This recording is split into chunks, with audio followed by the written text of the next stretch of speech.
Saudara, efisiensi anggaran di Kementerian Pendidikan Tinggi, Sains dan Teknologi juga berdampak pada kenaikan uang kuliah di perguruan tinggi negeri.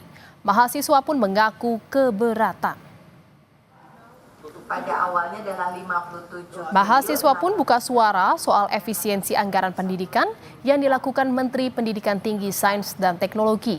Para mahasiswa pun khawatir jika memang terjadi kenaikan uang kuliah dapat menghambat banyak mahasiswa untuk melanjutkan pendidikan ke perguruan tinggi.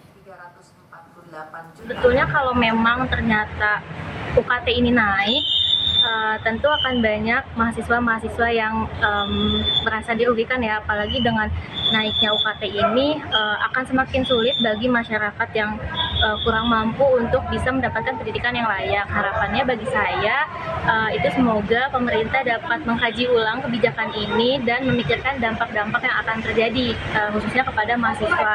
Tanggapannya agak memberatkan ya untuk mahasiswa karena sebelum UKT-nya naik aja untuk mahasiswa yang ingin kuliah tuh agak sulit gitu. Kalau misalkan nanti UKT-nya beneran naik, jadinya tuh bisa domino efek dan takut mahasiswa tuh nggak ada potensi peluang untuk pendidikan gitu.